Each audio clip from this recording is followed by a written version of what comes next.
మనం ఒక రోజులో కూడా చెప్పలేము.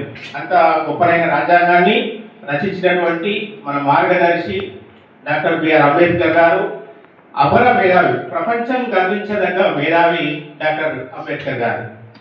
వారి సిద్ధాంతం, వారి ఆలోచన విధానాల మీద ఇప్పటికీ చాలా మంది విద్యార్థులు పరిశోధనలు చేస్తూ ఉన్నారు. ఇప్పటికి కూడా, ఇప్పటి కాలానికి కూడా వారి ఆలోచనలు, వారి సిద్ధాంతం, వారి ఆశయాలు ఏవైతే ఉన్నాయో ఇప్పటికి కూడా మనం అందరూ కూడా ఆచరించదగ్గ విషయాలుగా మీ అందరికీ తెలియజేస్తూ, మరి ఇంకొక విషయం కూడా మీకు సార్ చెప్పారు. అంబేద్కర్ అంత గొప్పవాడు కావడానికి కారణం ఏంటి?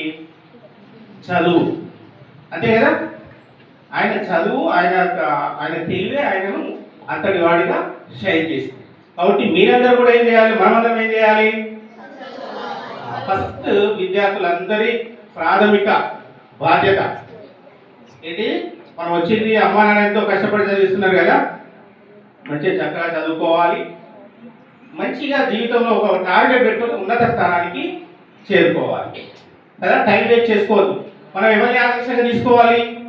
మంచిగా చదివి కొంచెం లైఫ్లో సెటిల్ అయ్యి మంచిగా పైకి వచ్చిన వాడిని ఆదర్శంగా తీసుకోవాలి. తిరిగేటోడు, చదువు అంటే సరిగా స్కూల్కు చక్కగా రాకుండా అల్లరి చేసేటోడు, క్లాస్లో అందరినీ ఇబ్బంది పెట్టేటోడు, అట్లాంటి వాడిని ఆదర్శంగా తీసుకుందామా? తీసుకోవద్దు కదా. కాబట్టి మీరందరూ కూడా బాగా చదవాలి, మంచిగా చదవాలి, కష్టపడి ఇష్టంతో చదవండి.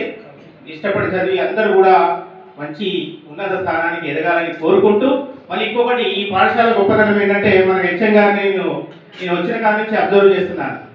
చాలా అంకిత భావం ఉన్నటువంటి మనకు హెడ్ మాస్టర్ ఉన్నారు. మీరందరూ కూడా దాన్ని యూటిలైజ్ చేసుకోవాలి. స్థానికుడు సొంత ఊరిలో సర్వీస్ చేసే భాగ్యం అందరికీ ఉండదు. అది నిజంగా కూడా సార్ కూడా చాలా అదృష్టవంతుడు. కాబట్టి ఇంకోటి, ట్రైన్ ఇంజన్ మంచిగా ట్రాక్ మీద పోతా అంటే ఇంకా బోగీలన్నీ చక్కగా వస్తాయి. కాబట్టి మనకి ఇక్కడ ఇంజన్ గట్టిగా ఉంది, మంచిగా ఉంది. కాబట్టి సార్ను అభినందిస్తూ మీరందరూ కూడా మంచిగా చదువుకొని మంచిగా ఎదగాలని కోరుకుంటూ, డాక్టర్ బిఆర్ అంబేద్కర్ గారిని ఆదర్శంగా తీసుకోండి. మీరు చదువు విషయంలో, తెలివి విషయంలో ఖచ్చితంగా అంతకంటే మించిన ఆదర్శవంతుడు దొరకడు మీకు. కాబట్టి ఆయనను ఆదర్శంగా తీసుకొని మీరు కష్టపడి చదవండి.